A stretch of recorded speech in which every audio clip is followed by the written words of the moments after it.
pessoal, muito bom dia. Aqui quem fala é Nicolas Farto da Vertic Invest, falando para o nosso Morning Call de hoje, sexta-feira, dia 8 de novembro de 2024. E o mercado opera hoje com viés de baixa depois das altas consecutivas com o resultado das eleições nos Estados Unidos e com os investidores hoje frustrados com o pacote de estímulos na China. Na Ásia, o dia fechou misto com o Japão em alta, mas com o mercado chinês reagindo mal ao pacote de estímulos que foi anunciado hoje pelo Partido Comunista Chinês e que veio menor do que o esperado.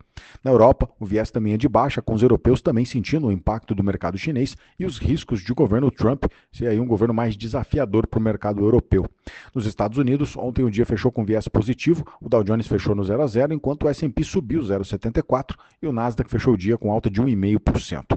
O dia ainda foi de reflexo sobre o resultado das eleições e a vitória do Donald Trump, que deve implementar medidas mais favoráveis às empresas americanas.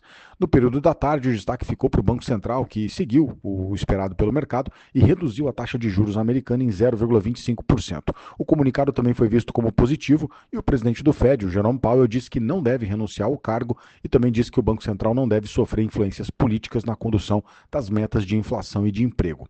Hoje, na agenda americana, o destaque fica para o índice de confiança do consumidor de novembro, medido pela Universidade de Michigan, e também para as falas de alguns diretores do Banco Central que podem dar mais informações sobre as próximas decisões de juros lá no mercado americano.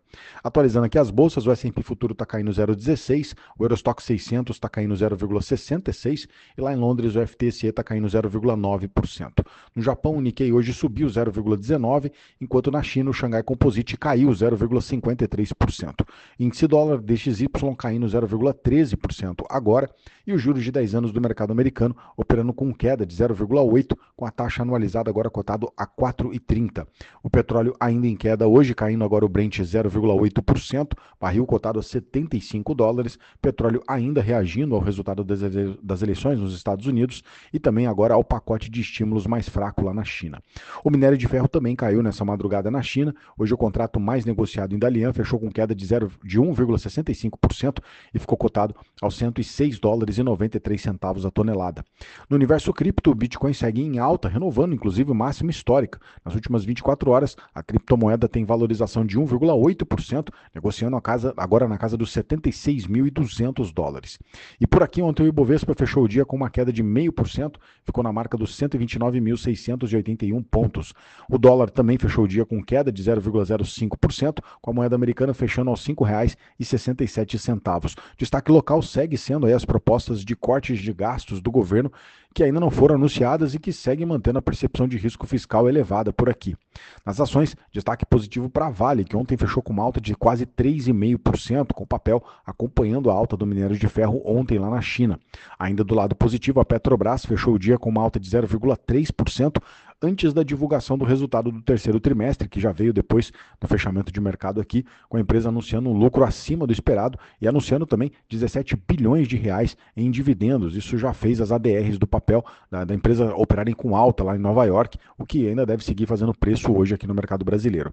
Do lado negativo, a Petz foi o destaque, fechando um dia com uma queda forte de mais de 14%, mesmo com o resultado da empresa vindo acima do esperado. Na sequência, a TOTS foi a segunda empresa que mais caiu ontem, fechou com queda de 8%, com o mercado também reagindo mal ao balanço do terceiro trimestre. E para fechar, na agenda local hoje o destaque fica para o IPCA de outubro, que ficou ainda mais importante depois da decisão de juros nessa semana, que veio com um comunicado aí que sinalizou bastante preocupação com a inflação e com o lado fiscal, que pode seguir aí mantendo a nossa taxa de juros em níveis mais elevados. Além disso, o mercado local também deve seguir monitorando as notícias lá de Brasília sobre cortes de gastos que o governo ainda pode anunciar.